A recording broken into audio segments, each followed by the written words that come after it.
Ang planong paglibing ni ni Ferdinand Marcos sa libingan ng mga bayani ay tahasang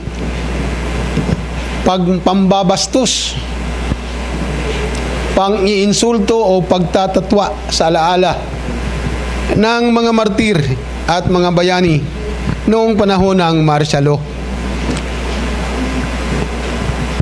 Hindi dapat gawaran ng parangal ang isang kriminal, mamamatay tao, mandarambong at diktador.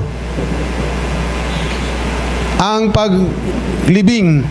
paglilibing ni Marcos sa libingan ng mga bayani ay tahasang pagribisa ng kasaysayan ng bansa at ng mamamayan na lumaban sa tiranyang Marcos.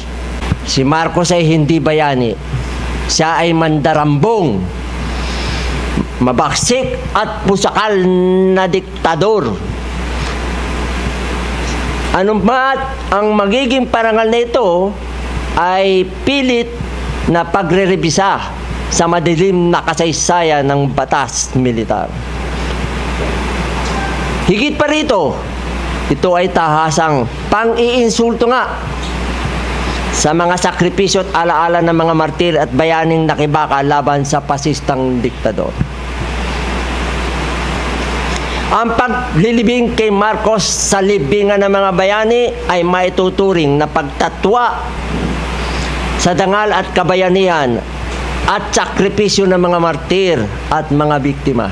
Isang malaking lesson sa atin ang martial law na ating mahalawan ng kasaysayan kung tunay nga bang bayani o hindi si Marcos. So naniniwala tayo ng masang Pilipino pa rin ang siyang magpapasya ng mga bagay nito. At mahalaga sa atin na tayo narito ngayon upang ipakilala natin na hindi natin matanggap ang nangyari sa kabuuang martial law. Ito ay malaking sampal sa ating lahat kung ito ay magaganap. Ang kasaysayan na madilim ng batas militar ay mawawalan ng saysay kung ito ay pahintulutan natin.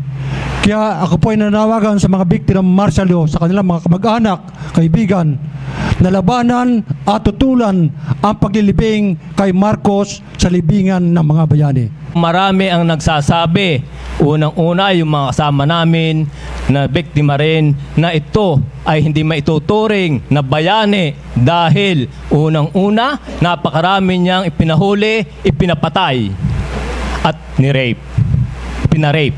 Ito ay maituturing na talagang isang karubal-dumal ang ginawa niya doon sa mga naging biktima ng martial law. Ay unang-una po ako. At ako po sa tulang nung panahon yun, ako'y hindi ko inaasahang ako'y mabubuhay pa. Maraming nangyari doon sa loob, kaya hindi ko maaaring makalimutan. Hanggang ngayon dinadala ko pa pag naalaala ko yung ginawa sa amin, no? Kaya ako mariing tinututulan ko na huwag ilibing si Marcos doon sa libingan ng mga bayani. Diyan na lang siya sa norte. Dapat siya doon na lang. Kung tutusin, sinasabi pa nga ng iba, pabayaan na natin para maka-move on na tayo. Ang pamilyang Marcos makaka-move on. Pero tayong mga biktima, dala-dala natin yun, hindi natin makakalimutan kahit kailan. Marcos Heroes Boreal! Tutulan!